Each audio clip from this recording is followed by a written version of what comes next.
countdown to the Russia 2018 World Cup is getting faster and thicker, and the Super Eagles are not left behind as they test their readiness with 2 friendly games.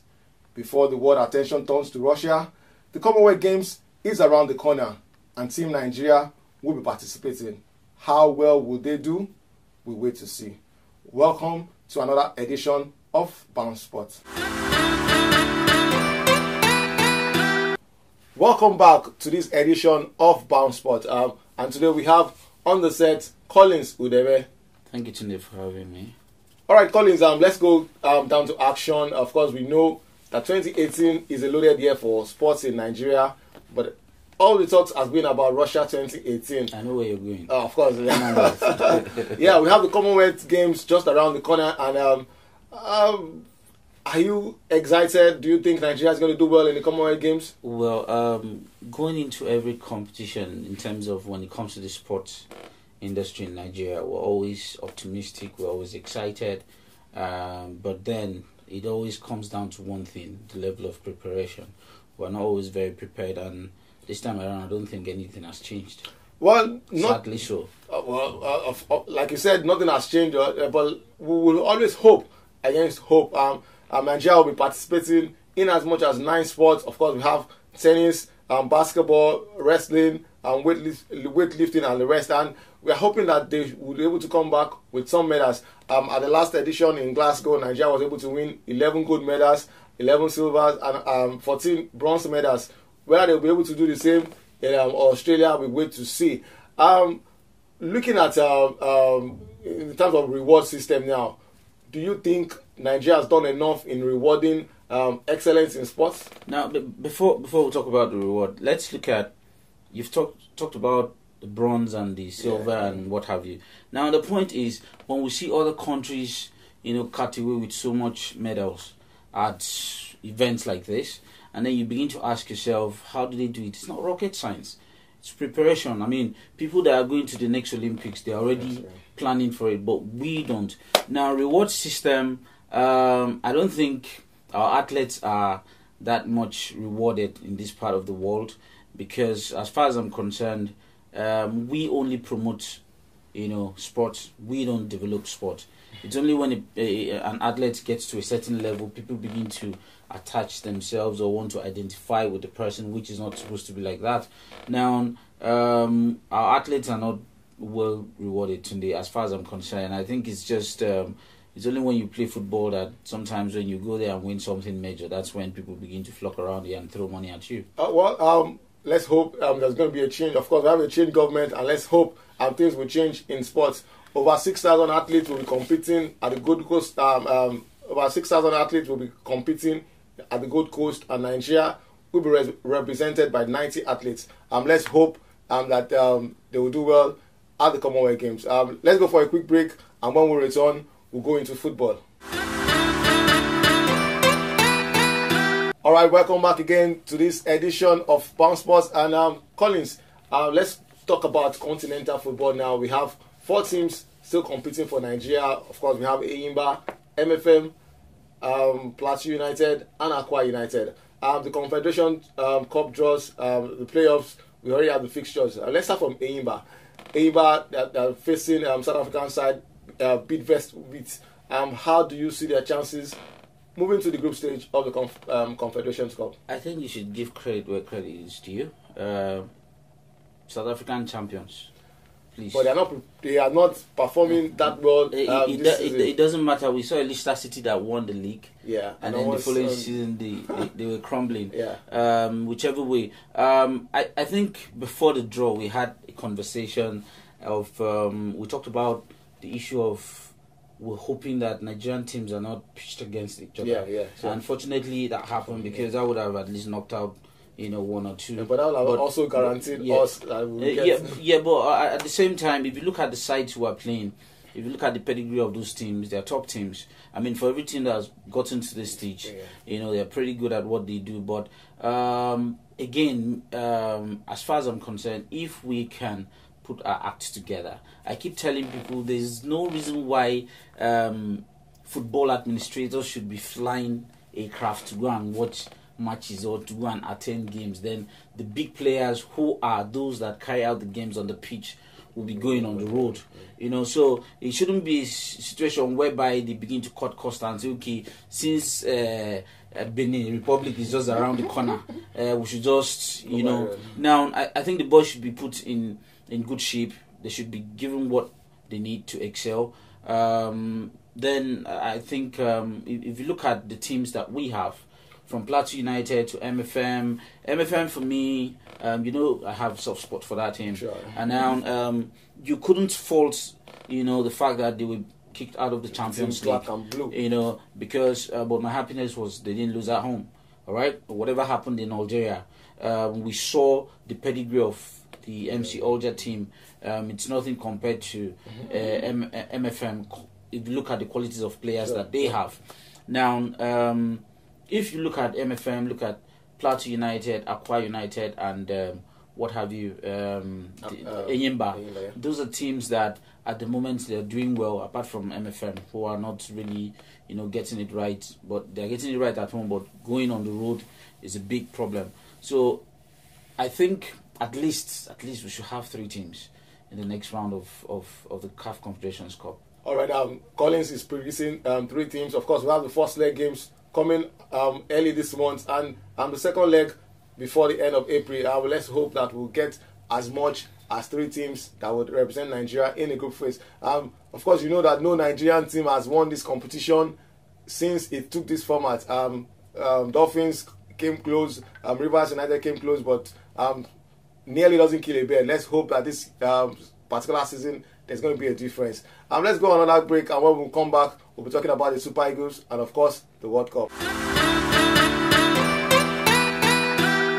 Welcome back to the final segment in today's show, and we're looking at the World Cup. Collins, there's a development in the past days about countries talking about a diplomatic boycott of the World Cup. Are you worried in any way? Well, this is politics coming into football. There's been a lot happening in terms of the issue between Britain and Russia, and now the allies countries have decided to, take their stance. Some countries, I think as at yesterday, about 100 diplomats from Russia, have been evicted from different parts of the world.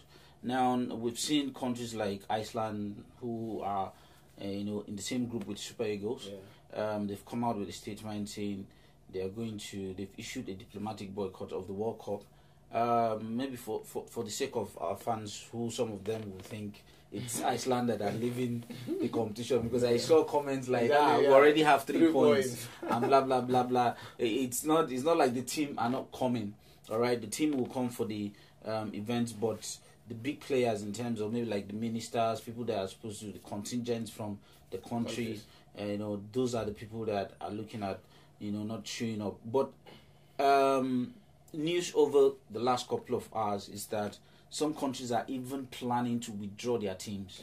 Wow. Like Australia, there are plans. They said it's not just the diplomatic boycott. They want to withdraw their team from the World Cup. And I'm told England is already considering the same, but then we wait to see how events unfold. Well, it's quite unfortunate that Russia is getting up in all this mess. Apart from the boycotts, we hear of the racist attacks that were purportedly meted out to 2 French players. So now we're talking about boycotts, diplomatic boycotts, we're talking about racism, all in less than, say, 80 days to the World Cup. I think that's not good for Russia. The earlier they get their acts together, we want to see a World Cup that would outshine every other World Cup that has been played before now. But the early signs are not good. We just hope that they will get the act together and give us good football. That is what we want to see. We waited 4 years for this. After Brazil 2014, we waited 4 years for this, and I think the fans deserve more. Now let's move to the Super Eagles. Of course, the Super Eagles, the preparations for the World Cup is in top gear. Nigeria is not thinking about any boycott. I'm sure about that. And you know why? Of course. Now we have 2 friendly games. We started with Poland. Let's start with Poland. The game against Poland. How, apart from the victory, looking at the performance of the team, do you think you saw a Super Eagles that could go beyond the first round in the World Cup? Yes, I'm very confident we will. A lot of people shouldn't forget this was friendlies. It was an opportunity for the coach, to test a couple of players that he called into camp. Now, it doesn't mean all the players that are in camp deserve to be in the Super Eagles. All right, some have certain qualities that the coach has seen, and he thought, okay, let them come and exhibit it during because for me it's like an exhibition, game where you begin to see how this player can fit in. When Jolobi was called into the national team, I felt yes, it was a good, move because I've always thought we needed a different dimension to what Mikelobi does for us. But apparently he is far away from that player, which means we still lack creativity when it comes to what happens in the middle. There was no transition between, the midfield and the defense. The forwards were not getting supplies. So for me, I've looked at the team. I saw the two games, the Serbia and the Poland game. We're pretty much poor during the Poland game, but I think we played better than what we did when we played Poland during the the Serbian match. But we lost. All right, now why did we lose? It's very simple. We're testing a back four that hasn't played together before. All right, Awaziem, Tustekong, Ebwe, and Idu. Yeah. All right, and then you could see how exposed they were. Now, in the middle, I still feel in the absence of Mikel, if you ask me, the one person that I think Ross should try to push into that middle and see how he can push him to become the next creative midfielder for us is Iwobi. Because he's the only player that I know gets the ball and he's always demanding the ball and he knows how to play the passes. Alright, that means the Super Eagles is still a work in progress. A work in progress. 60 days, 70, 80 days to the World Cup. It can be fixed. You know why? If you look at the team that played the qualifiers, we have a standing 11. Alright? Yeah. But what happens when something happens to one of the standing 11? We have a standing 11 that can pretty much, pull their weight against any team. That I know. But most times you win matches from the bench. All right, thank you, Collins. Like you said, games can be won from the bench. We hope Roy gets it right. Before we go, let's listen to Julius Agawa, one of the players that has done Nigeria well at the World Cup. We remember that goal against Sweden. Let's hear what he has to say to the Super Eagles. Welcome to another edition of Bounce Sports, and this is the World Cup segment where we have one of the great Super Eagles players, Julius Agawa. Julius Agawa, nice meeting you. Oh, nice to meet you, my brother. All right, this is another World Cup here. We have Nigeria going to a sixth World Cup where we have Nigeria, Argentina, Iceland, and Croatia. How do you see the chances of Nigeria from this great group? We have a good chance of qualifying, and we have a good number of players at the moment in the team with experience, though they are very young, but with what they played during the qualification round and the number of friendlies that is being mapped out for them, I think we have a good chance of coming out very well.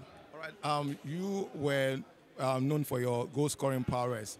And when you look at the current Super Eagles players as we have them, do you think we have the strikers that have what it takes to face the likes of Argentina, Croatia, and of course Iceland? Definitely. If you look at the squad, you will find out that there are a lot of scorers. There are a lot of players that can score goals. Igalo is there. We have Victor Moses. We have a good number of players that are in the team at the moment. So you don't really know where the goals will come from. That is the good thing about this team, because we have a lot of utility players, a lot of players that can score goals. So I think we are very hopeful this time around.